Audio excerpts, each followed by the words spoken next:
Today I want to talk about how to photograph people. Look, I know it's summer and you probably have travel plans and adventures and special times planned with people that you love, and out of that you're going to want to capture photos of those people that inspire you. The problem is people are finicky. Some of them resist having picture taken and they move around, and more often than not we get home with pictures we hoped would be good and yet they're just disappointing. So I think I can help you with that. My name is Gary Mays and I created the PhotoApprentice channel as a way to help people just like you and me learn to take better photos one step at a time. I think instead of having photos that disappoint, I can teach you how to take photos that you'll love and you'll love to share with other people. So today we want to talk about actually taking pictures of people that you love. And here's the principle. It's this simple. Focus on their eyes. In fact, remember this phrase. It'll just help you. The eyes have it. You've heard that before. We're going to focus on their eyes. When you focus on people's eyes, you capture personality and emotion and a sense of experience of what was going on in the moment. If you watch till the end, I want to give you one little secret for what to do when you're taking pictures of people using your iPhone. How to get them in focus in a way that's really simple and anybody can do it. Sure, I know professional portrait photographers utilize a lot of tricks and tools and technology. They've got special lighting, they know how to use backdrops, they've got props, they've got a lot of things up their sleeve. But you can take crazy good photographs of people using this one singular, simple tip. And that is to focus on their eyes. When you focus on somebody's eyes, you expose their personality. You capture the emotions of the moment. And here's the simple thing. And when you focus on the eyes, the face follows.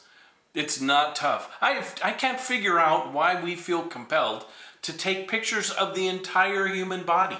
I mean, we're not doing a clothing catalog. Who cares what kind of shoes they were wearing? So break free of that mold, let yourself loose, and zoom in and start to focus on their eyes. And by the way, all the things we're going to talk about are perfect tools for how to photograph animals in the very same way and capture the personality of those animals in your photographs. Okay, let's talk about how to pull this off. The first thing I want to say is this is a ripe opportunity to combine a focus on the eyes of your subject with the other skills and rules of composition that we've talked about. Start with the rule of thirds.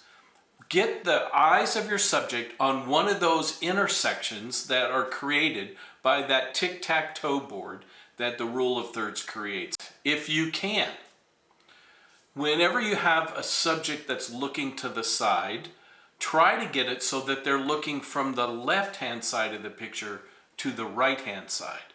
That's just how we in the West read, and so it feels more natural having them look into the photo. But in addition to the rule of thirds, think about those other things we've done, like framing and foreground, how those set a person off, how they draw attention to the eyes. I talked in my last video about the yellow brick road. So is there any clues in the background or in the setting? There's a guardrail, or there's a plant, or there's a color contrast that's going on. There's some leading lines that draw the viewer's attention naturally to the eyes of your subject. Anytime you can combine those rules, stacking rules of composition, as we might say, you have a stronger picture, a stronger element. And some of these examples I'm just reeling off are great ways to see that in action. One other tip.